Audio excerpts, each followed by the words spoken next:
Sir ఒక అమ్మాయిని చూడగానే వెంటనే చేయగలుగుతున్నావు సార్, మీరు వెంటనే శిక్ష చేయగలుగుతున్నారా? India is my country, all Indians are my brothers and sister. ఇది పచ్చి అబద్ధం. దీన్ని ఎవ్వడు ఫాలో అవ్వడం లేదు. పరాయి ఆడదాన్ని చూసిన వెంటనే తన చెల్లెలుగా అస్సలు భావించడం లేదు. క్రూర మృగాలు తిరిగే అడవిలోనైనా ఆడ జంతువులకు స్వేచ్ఛ ఉందో లేదో నాకు తెలియదు, కానీ మనుషుల మధ్య తిరిగి ఆడదానికి మాత్రం స్వేచ్ఛ అనేదే లేదు. ఆనాడు గాంధీ గారు ఆడది అర్ధరాత్రి రోడ్డు మీద నడిచిన రోజే దేశానికి నిజమైన స్వాతంత్రం వచ్చినట్టు అన్నారు. బహుశా మన దేశంలో ఆడదాని మీద జరుగుతున్న దారుణాలు చూస్తుంటే అలాంటి స్వాతంత్రం మనకు ఎప్పటికీ రాదేమో అనిపిస్తుంది. కోల్కతాలో ఆర్జికార్ మెడికల్ హాస్పిటల్లో జరిగిన దారుణాన్ని చూస్తే ఒళ్ళు గగ్గర పొడి చేస్తుంది. అసలు ఈ ఇన్సిడెంట్ జరగక ముందు రోజు నిందితుడు సంజయ్ రాయ్ ఎక్కడున్నాడు? ఆగస్టు 8 నుండి ఆగస్టు 28 వరకు టైంతో సహా ఫుల్ ఇన్ఫర్మేషన్ తో ఈ వీడియోని చేస్తున్నాను. వీడియోని ఎక్కడ స్కిప్ కొట్టకుండా పూర్తిగా చూసేయండి. అలాగే మీ ఫ్రెండ్స్ అండ్ ఫ్యామిలీకి ఈ వీడియోని తప్పకుండా షేర్ చేయండి. వీడియోని లైక్ చేయడం మాత్రం అస్సలు మర్చిపోవద్దు. ఇక అస్సలు లేట్ చేయకుండా వీడియోలోకి అయితే వెళ్ళిపోదాం.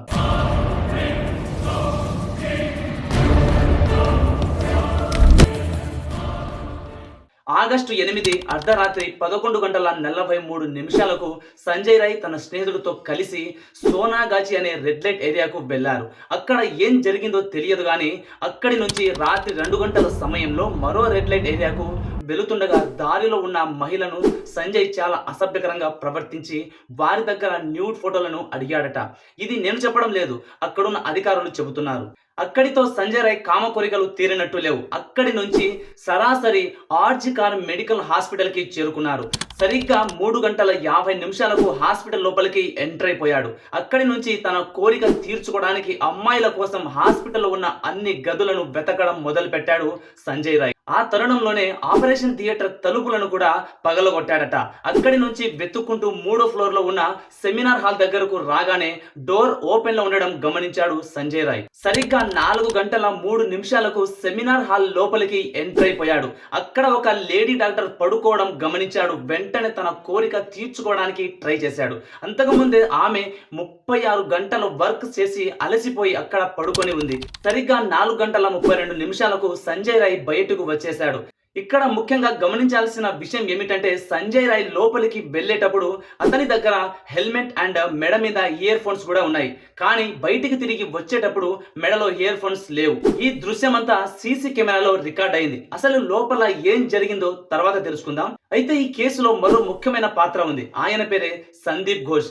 ఆ కాలేజీ ప్రిన్సిపల్ అభయ సూసైడ్ చేసుకుందని వాళ్ళ పేరెంట్స్ కి ఫోన్ చేసి మరీ పిలిపించాడు. అయితే వాళ్ళ పేరెంట్స్ వచ్చాక కూడా 3 గంటల పాటు బాడీని చూడడానికి పర్మిషన్ ఇవ్వలేదు. 3 గంటల తరువాత బాడీని చూడడానికి లోపలికి పంపించారు.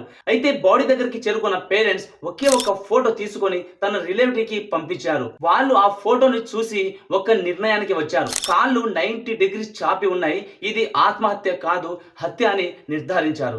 बॉडी ऑफ द गर्ल जिसके मुंह में खून था, बच्ची का शरीर में कोई कपड़ा नहीं था, पैर दोनों राइट एंगल में నిజంగా అసలు ఆ రోజు ఏం జరిగిందో ఇప్పుడు తెలుసుకుందాం.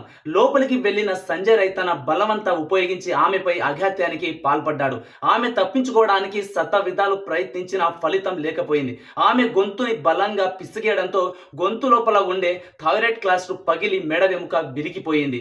ఆమె తలని గట్టిగా గోడకేసి కొట్టేయడంతో స్పెట్స్ పగిలి కళ్ళలో గాజు ముక్కలు గుచ్చుకొని కళ్ళలోంచి రక్తం కారింది. అంతేకాకుండా ఆమె కాళ్ళు 90 డిగ్రీస్ వరకు చాపి ఉన్నాయి. ఇది చాలదన్నట్టు భుజం మీద చాలా గాయాలయ్యాయి. ఇంకొక ముఖ్యమైన విషయం ఏమిటంటే ఆమె ప్రైవేట్ పార్ట్ లో 150 గ్రామ్స్ వీర్యం ఉన్నట్టు పోస్ట్ మార్టం రిపోర్ట్ లో గుర్తించారు. కానీ ఇది పచ్చి అబద్ధం. ఎందుకంటే సెమినార్ హాల్లోకి ఎంటర్ అయింది సంజయ్ రాయ్ ఒక్కడే.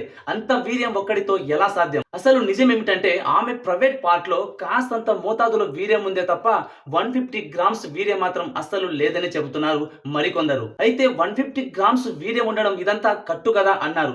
మరైతే ఏది నిజం? ఇక్కడ నాకు కొన్ని డౌట్స్ అయితే ఉన్నాయి. డౌట్ నెంబర్ 1, ఘటన జరిగిన తరువాత ఆ ప్రాంతం అంతా వెంటనే కర్ఫ్యూ విధించాలి లేదా సీజ్ చేయాలి, కానీ అలా చేయలేదు. Doubt number 2. ఘటన స్థలంలో మొత్తం 53 వస్తువులు దొరికాయి. అందులో 9 వస్తువులు సంజయ్ రాయ్కి సంబంధించింది. మరి మిగతా వస్తువులు ఎవరికి సంబంధించినవి? Doubt number 3. అభయ చనిపోయిందని తెలిసి 3 గంటల వరకు పేరెంట్స్ కి ఫోన్ చేయలేదు. పేరెంట్స్ వచ్చాక కూడా 3 గంటల పాటు అభయ బాడీని చూపించడానికి పర్మిషన్ ఇవ్వలేదు. ఆ 6 గంటల సమయంలో లోపల ఏం చేశారు? एक पेरेंट्स जिनकी बच्ची 31 इयर्स ओल्ड की ऐसी खत्म हो जाती है, उनको 3 घंटा खड़ा డౌట్ నెంబర్ 4. రేప్ చేసింది ఒక్కడే, అయితే ఆమె ప్రైవేట్ పార్ట్ లో 150 గ్రామ్స్ వీర్యం ఎలా వచ్చింది? Doubt number 5.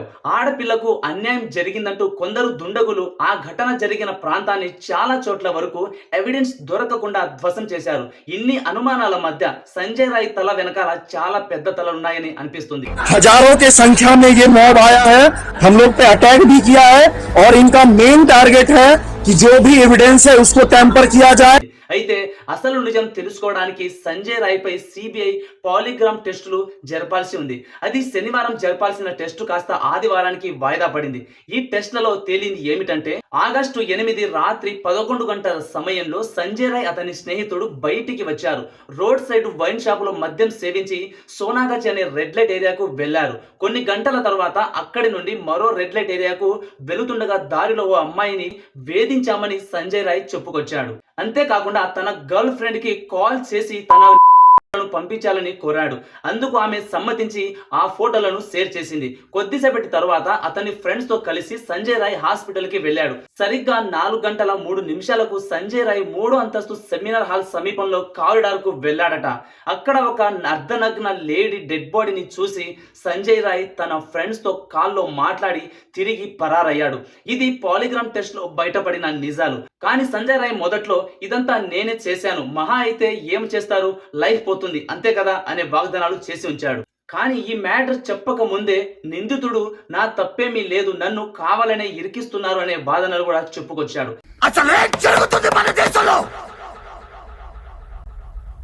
అయితే ఇక్కడ అసలు నిందితుడు ఎవడు అనే దాని మీద పోలీసులకు అంతు చిక్కడం లేదు. ఇదిలా ఉంటే ఆగస్టు 9న ఉదయం 9 గంటల 30 నిమిషాలకు ఆమె చనిపోయినట్లు నిర్ధారించారు. పోలీస్ స్టేషన్లో ఉదయం 10 గంటల 10 నిమిషాలకు ఈ సమాచారాన్ని అందజేశారు. 10 గంటల 30 నిమిషాలకు పోలీసులు ఘటనా స్థలాన్ని చేరుకున్నారు.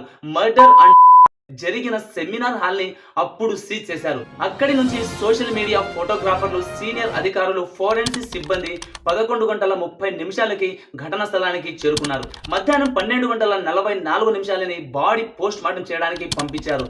మధ్యాహ్నం 1 గంట 47 నిమిషాలకు పోస్ట్ మార్టం నిమిత్తం పోలీసులకు బాడీని అప్పగించారు. అయితే ఇక్కడ విచిత్రం ఏమిటంటే 3 గంటల 40 నిమిషాలకు RG Kar medical hospital MSV principal ఒక రహస్య లేఖను స్టేషన్ ఇన్ఛార్జ్ ఆఫీసర్ కు ఇచ్చాడట.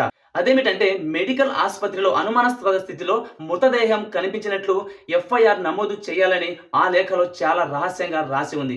ఘటనా స్థలానికి వెళ్లి చూడగా అర్ధనగ్న స్థితిలో అకస్మాత్ స్థితిలో ఉన్న మహిళను గుర్తించినట్లు ఓ పోలీస్ అధికారి బెజిస్టరీ ఇచ్చిన నివేదికలో పేర్కొన్నారు. అయితే ఆ రోజు రాత్రి డ్యూటీలో ఉన్న 4 డాక్టర్లతో సహా 11 మందిని విచారించారు. రాత్రి 8 గంటల 30 నిమిషాల నుండి 10 గంటల 45 సమయంలో 40 ఎగ్జిబిట్లను సేకరించారు. రాత్రి 11 గంటల 45 నిమిషాలకు ఎఫ్ఐఆర్ నమోదు చేశారు. ఇప్పుడు కోర్టు ఈ విషయం మీద చాలా సీరియస్ అవుతుంది. ఎందుకంటే సంఘటన జరిగిన వెంటనే మీరు ఎఫ్ఐఆర్ ఎందుకు ఫైల్ చేయలేదు, ఎందుకు అంత ఆలస్యంగా ఎఫ్ఐఆర్ ని ఫైల్ చేశారని నిలదీస్తుంది. దాదాపుగా 14 గంటలు డిలే అయిపోయింది ఎఫ్ఐఆర్ ఫైల్ చేయడానికి. ఇంకొక విషయం ఏమిటంటే ఆర్జికర్ మెడికల్ హాస్పిటల్ ప్రిన్సిపల్ గా పనిచేస్తున్న సందీప్ ఘోష్ ని రాజీనామా చేసిన వెంటనే అతనికి వేరే కాలేజీకి సీట్ ఎలా ఇచ్చారు, అతను లాంగ్ లీవ్ తీసుకోవాలని కోర్టు ఆదేశాలు చేసింది. ఇక్కడే అర్థమవుతుంది జరగరానిది ఏదో జరుగుతుంది అని. అయితే కోర్టు ఈ కేసును ఎంత సీరియస్ గా తీసుకుంటుందో వేరే చెప్పక్కర్లేదు. అందుకే సుప్రీంకోర్టు సెప్టెంబర్ 15 వరకు ఇంట్రాగేషన్ చేసుకోండి అని పర్మిషన్ ఇచ్చింది. అయితే కవిత సర్కార్ అనే అడ్వకేట్ సంజయ్ రాయ్ కు సపోర్ట్ చేస్తూ వ్యాఖ్యాన్ని ఇచ్చారు. దీన్ని బట్టి చూస్తే ఈ కేసు వెనకాల ఎన్ని తలకాయలు ఉన్నాయో చెప్పడం చాలా కష్టం. ఇక అసలు నిందితుడు ఎవరు అనే విషయాన్ని పక్కన పెట్టేస్తే సంజయ్ రాయ్ హిస్టరీ ఒక్కసారి పోలీసులు బయటికి తీశారు. సంజయ్ రాయ్ కి 4 భార్యలు, 3 భార్యలు తన బిహేవియర్ నచ్చక 3 వదిలేసి వెళ్ళిపోయారు. ఒక భార్య మాత్రం క్యాన్సర్ తో చనిపోయింది.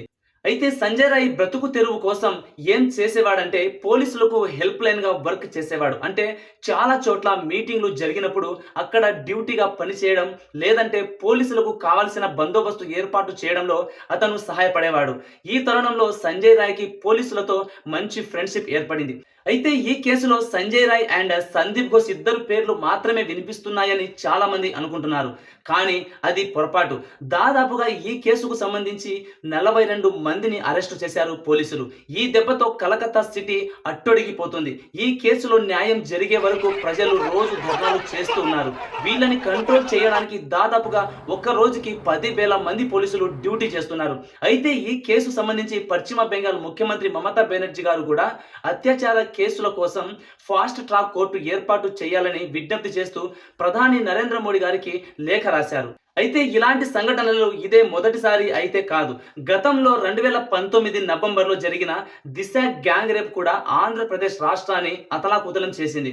అప్పుడు జరిగిన ఆ సంఘటన దిశ చట్టం అమల్లోకి వచ్చింది. ఇలా ఎన్ని నిర్భయ చట్టాలు వచ్చినా ఒక్కడు కూడా మారడం లేదు. అంతేందుకు భార్య పర్మిషన్ లేకుండా భర్త ముట్టుకున్నా సరే అది హెరాస్మెంట్ కిందకే వస్తుంది. ఇవన్నీ పక్కన పెడితే ఈ వీడియోని పూర్తిగా చూసిన మీరు ఈ వీడియోలో అసలైన నిందితుడు ఎవరని అనుకుంటున్నారో కింద కామెంట్ సెక్షన్ లో తప్పకుండా పోస్ట్ చేయండి. అలాగే ఈ వీడియోని మీ ద్వారా ఒకే ఒక లైక్ చేసి మీ ఫ్రెండ్స్ అండ్ ఫ్యామిలీకి షేర్ చేయండి. That's all for today. ఇలాంటి ఇంట్రెస్టింగ్ ఫ్యాక్ట్లు మరిన్ని మీరు చూడాలి అనుకుంటే మన ఛానల్ ఇప్పుడే సబ్స్క్రైబ్ చేసుకొని పక్కనే ఉన్న గంట సింబల్ ని ఆన్ చేయండి. ఇంకొక మంచి ఎపిసోడ్ తో మీ ముందుకు వచ్చేంత వరకు సెలవు. బాబాయ్. Have a nice day. Next video మంచిది.